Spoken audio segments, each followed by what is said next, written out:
Nah, dari sisi keamanan memang non custodial wallet ini memiliki tingkat privasi ya, jelas ini, dan sekuritas paling tinggi karena hanya dapat diakses secara pribadi.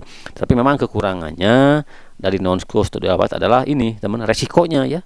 Resiko kehilangan akses aset jika pemilik lupa kode ini atau kehilangan ini ya. Makanya di backup sebisa ini ya, di backup ya, supaya aman. Oke. Oke, halo Sobat Beoni, selamat datang kembali di Pi Network Update. Nah, teman-teman, saat ini saya akan memberikan sedikit edukasi mungkin ya. Ini mungkin saja gitu ya, para pionir yang memang baru bergabung, yang baru saja mengenal cryptocurrency, digital currency, ini mungkin saja nih baru mengetahui ya bahwa di dunia kripto ini teman ada dua jenis wallet ya. Yang satu ada custodial wallet dan yang kedua ada non custodial wallet.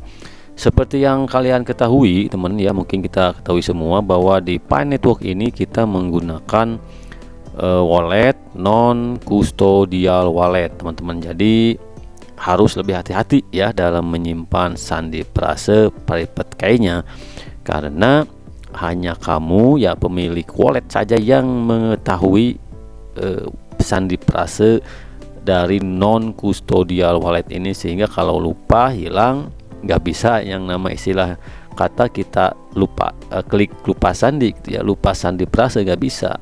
Kalian kehilangan sandi prase, kalian kehilangan private key, otomatis kalian kehilangan akses ke wallet kalian dan hilanglah semua aset di wallet kalian. Jadi harus hati-hati teman-teman ya.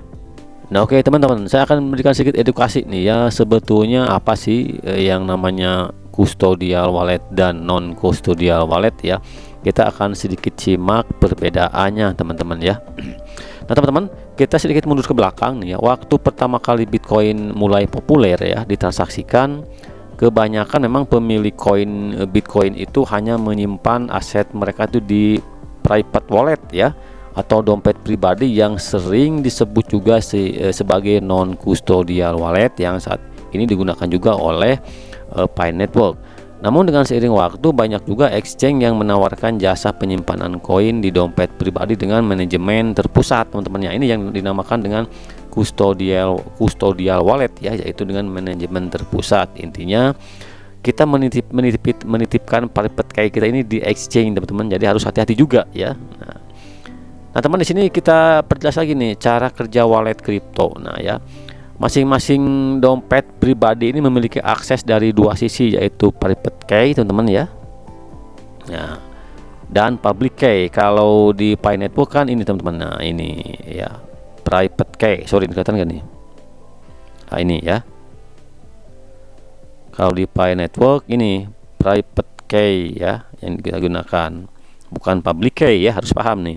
Private key ya, bukan public key. Ingat, ini hanya kita yang tahu, pemilik wallet sendirilah yang tahu. Jadi nggak mungkin kalau kita ini bisa sampai dihack gitu ya, kemungkinannya sangat kecil teman-teman, karena memang hanya kita sendiri yang tahu ya. Dan resikonya memang kalau kehilangan ini ya tidak ada seorang pun yang bisa membantu kita teman-teman ya.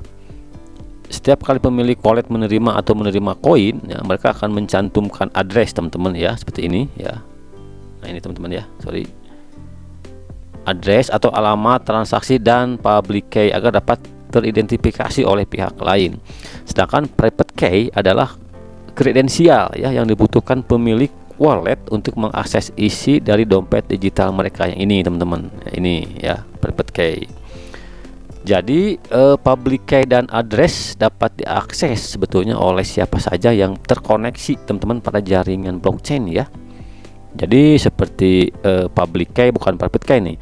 Public key di wallet custodia ini kan public key menggunakannya. Public key dan wallet address ini teman-teman sebetulnya bisa diakses atau diketahui oleh siapa saja yang berada pada jaringan blockchain ya. Tentu saja ini berbeda dengan private key seperti saya bilang tadi. Ini yang hanya diketahui oleh pemilik wallet itu sendiri ya. Sebagai konsekuensi, jika pemilik wallet melupakan ini kode private key, maka dia akan kehilangan akses untuk mencairkan atau mentransaksikan koin-koin pada walletnya. Jadi ini harus hati-hati karena setiap pioneer wallet yang digunakan adalah wallet non custodial wallet ya. Nah, kita bahas sedikit nih teman, apa itu custodial wallet sebetulnya ya. Custodial wallet adalah jenis dompet digital yang berada di bawah manajemen suatu jaringan terpusat seperti exchange ya, biasanya seperti Binance, Indodax. Nah, kita itu di exchange tersebut mempunyai wallet, tetapi bukan private key tapi public key, sehingga kita menitipkan private key kita itu ke exchange teman-teman sebetulnya ya. Jadi pemilik koin ini menitipkan akses private key atau disebut juga public key ini nih teman-teman ya, ke pihak ketiga tersebut untuk mempermudah proses transaksi dan pencairan aset. Nah, karena mereka biasanya juga melakukan jual beli atau transaksi kripto lainnya di platform exchange tersebut teman-teman ya, di Binance, Indodax ya. Nah, sebagai catatan, kebanyakan exchange akan menyarankan verifikasi KYC untuk mengakses custodial wallet, jelas ya. Karena itu, pemilik wallet wajib memeriksa keamanan dan privasi data dari platform yang memberikan jasa custodial wallet tersebut. Jika menitipkan aset pada custodial wallet yang salah, resikonya aset kalian akan hangus saat exchange tersebut terkena serangan hacker. Jadi tentu kalau kita menitipkan dana atau berinvestasi dana kripto teman menggunakan custodial wallet yang notabene adalah private key-nya, dalam tanda kutip public key-nya kita titipkan di exchange tersebut ya. Jadi exchange tersebut mengetahui private key kita. Nah, kita harus bisa, kalau bisa gitu ya, investasinya memang di market besar, di exchange besar yang sudah keabsahannya sudah jelas gitu ya. Jadi seperti Binance kan, Indodax itu sangat jelas keabsahannya besar gitu ya, keamanannya sangat sudah terjamin ya.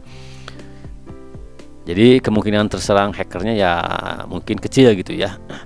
Nah, teman-teman, dari keuntungan utama dari custodial wallet adalah kemudahan memang ya, kenyamanan dan kecepatan untuk bertransaksi aset digital NFT dengan biaya administrasi kompetitif ya. Plus ya, kalau di custodial wallet ya, kita juga tidak perlu khawatir kehilangan atau lupa akan private key ini ya, karena memang kita kan menitipkan, si exchange mengetahui ya private key kita, public key ini, karena ya memang platform penyedianya yang akan menyimpan data tersebut teman-teman ya. Oke, jadi itu ya pertama custodial wallet. Jadi kita itu kalau di custodial wallet itu menitipkan private key kita ini ke exchange gitu ya, ke pihak ketiga. Nah, kita bahas lanjut di non custodial wallet teman-teman. Kalau non custodial wallet adalah jenis dompet digital yang umumnya hanya dimiliki ya secara pribadi. Satu-satunya pihak yang mengetahui dan menyimpan private key, nah ini dari dompet ini adalah pemilik koin itu sendiri ya, kita sendiri teman-teman, pionir ya, tidak ada pionir lain yang mengetahui ya. Nah, dari sisi keamanan memang non custodial wallet ini memiliki tingkat privasi ya, jelas ini, dan sekuritas paling tinggi karena hanya dapat diakses secara pribadi. Tapi memang kekurangannya dari non custodial wallet adalah ini teman, resikonya ya, resiko kehilangan akses aset jika pemilik lupa kode ini atau kehilangan ini ya, makanya di backup sebisa ini ya, di backup ya, supaya aman. Oke, jadi itu ya perbedaannya teman antara custodial dan non custodial. Kelebihannya, kekurangannya, mungkin ini hanya sedikit memberikan edukasi saja ke kalian ya, pionir. Nah, P-Network ini menggunakan non custodial wallet.